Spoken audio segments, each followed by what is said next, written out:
Hi guys! Gusto nyo bang ma-experience ang kakaibang Sikinjoy at Paris? Dinodomog at dinadayo. Mula noon hanggang ngayon, trending ang kakaibang Sikinjoy at Paris na version ni Diwata. Pala guys, alas 2 na pala kami ng hapon dumating dito. Pagdating pala namin dito guys, ito kaagad ang bumunga. Tingnan nyo naman, napakahaba pa rin ang pila at napakarami pa rin ng tao. Kaya nga pala guys, ang kagandahan pala dito, mayroon silang malawak at malapad na parking area. Based on my experience, hindi ka dapat mangamba dahil ito ay napaka-safe. Habang nasa parking area pala ako guys, bago ako pumila at mag-order, nakita ko palang ang dami palang kumakain dito sa loob. Kaya naisip ko tuloy na Diwata, ano bang mayroon ka? Bakit ka pinipilahan? Charot! At ito na nga guys, nandito na pala ako sa labas, nakapila.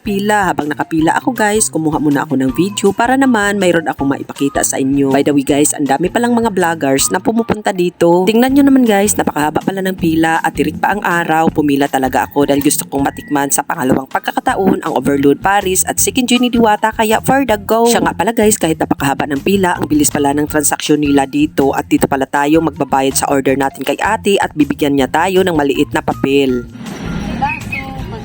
Sa loob is ubos na, mayroon pa rin nakasala. So pagka meron na kumakain, tingin tayo sa sticky. Pwede na tayo makakain ng sticky, additional na lang. Pala guys, pagkatapos ko magbayad kay ate, dito ko pala kinuha yung orders ko. Pag naman mag-additional kayo ng Sikinjoy, dito na kay kuya magbayad. Dahil madali lang itong maubos, kaya mapapasana all ka na lang talaga. Diwata, ano bang mayroon ka? Bakit ka pinipilahan? Charot!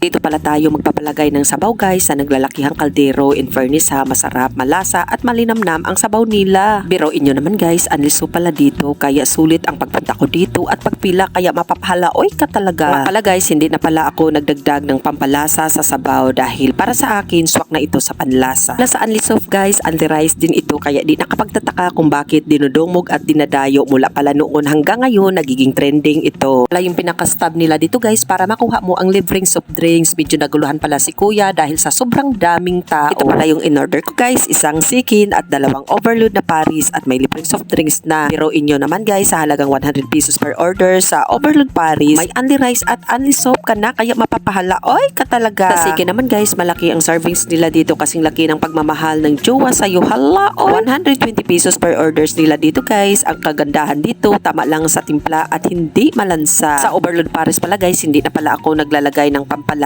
Mayroon pala itong crispy na lechon kawali, bituka at chicharon bulaklak na tiyak swak sa panlasa. Ito pala yung loob nila dito guys. Dito rin sila nagluluto. Tingnan nyo naman, naglalakihang kawali at naglalakihang kaldero, kaya mapapasana all ka na lang talaga. Kaya pala di nakapagtataka guys kung bakit dinudumog at pinipilahan sila dito. Bukod kasi sa swak na sa panlasa, swak pa sa bulsa. In fairness guys ha, malawak, malinis at napalibutan ito ng maraming puno ang kanilang area, kaya presko, maaliwalas at mahangin kahit tanghaling tapat.